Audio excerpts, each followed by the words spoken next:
बेताल पचीसी की 16वीं कहानी। सबसे बड़ा काम किसने किया। हिमाचल प्रदेश पर गंधर्वों की नगरी थी, जहां पर जीमुतकेतु नामक एक राजा रहता था। उसका एक लड़का था जिसका नाम जीमुतवाहन था।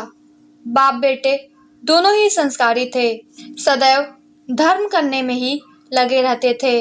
इसका फायदा उठाकर एक दिन राज्य के लोगों ने विद्रोह कर दिया और महल के चारों ओर घेरा डाल दिया।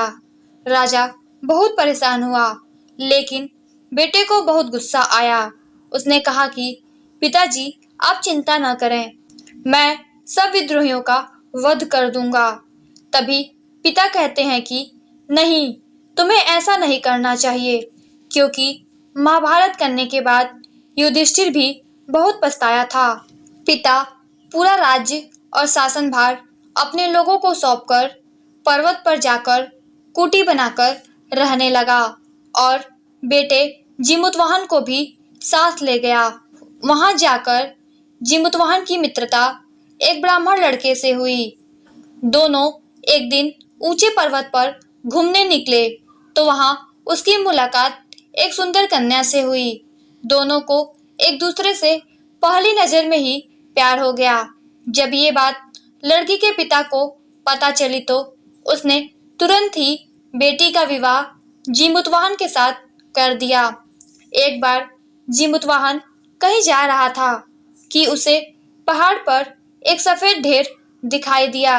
जब उसने आसपास के लोगों से पूछा तो पता चला कि एक गरुड़ है जो रोज पाताल से आने वाले सांपों को खाता है और उनकी हड्डियों का ढेर लगाता है। कुछ दूर चला तो उसे किसी के रोने की आवाज सुनाई दी। उसने आवाज ढूंढी तो वहां एक बुढ़िया रो रही थी। उसने पूछा कि माँ, क्यों रो रही हो। बुढ़िया ने कहा कि आज मेरे बेटे शंखचूड़ नाग की बारी है, गरुड़ आएगा और उसे खा जाएगा। जीमुतवाहन कहता है कि आप चिंता न करें, मैं उसकी जगह चला जाऊंगा। बुढ़िया के बहुत मना करने पर भी वह नहीं रुका। गरुड़ आया और जीमुतवाहन को चोंच में पकड़कर ले गया। तभी राजकुमार का बाजूबंद वहां खुलकर गिर पड़ा, जिस पर उसका नाम खुदा हुआ था। उस बाजूबंद पर खून लग गया और तभी राजकुमारी वहां आकर बाजूबंद देखकर मूर्छित हो गई। जब उसे होश आया तो वह पूरी बात राजा को बताती है तो सब लोग जीमुतवाहन की खोज करने निकल गए। तभी उन्हें वहां शंखचूड़ मिलता है। वह उन्हें पूरी बात बताता है और फिर गरुड़ को पुकारता है कि आओ और जीमुतवाहन को छोड़कर मुझे ले जाओ, क्योंकि बारी तो मेरी थी। गरुड़ राजकुमार से पूछता है कि तुमने अपनी जान खतरे में क्यों डाली।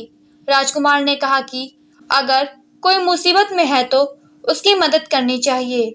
गरुड़ उससे खुश हुआ और 2 वर मांगने को कहा। राजकुमार कहता है कि सभी मरे हुए सांपों को जिंदा कर दो और मुझे मेरा राज्य वापस दिला दो। गरुड़ ऐसा ही करता है। सब लोग वापस महल में जाकर बस गए। बेताल राजा से पूछता है कि बताओ, बड़ा काम किसका हुआ। राजा कहता है कि शंखचूड़ का। बेताल पूछता है कैसे। राजा कहता है कि जीमुतवाहन एक क्षत्रिय था, तो बलिदानी उसका धर्म और अभ्यास था, लेकिन शंखचूड़ का कोई अभ्यास नहीं था, तो भी उसने साहस और वीरता से मरने के लिए गरुड़ को बुला लिया। इतना सुनकर बेताल पेड़ पर चढ़ गया और राजा उसे वापस पकड़कर लाया और अगली कहानी सुनाने को कहा। दोस्तों, अगर आप लोगों को यह कहानी अच्छी लगी तो इस वीडियो को लाइक कीजिएगा और बेताल पचीसी की अगली कहानी सुनने के लिए इस चैनल को सब्सक्राइब कीजिएगा। धन्यवाद।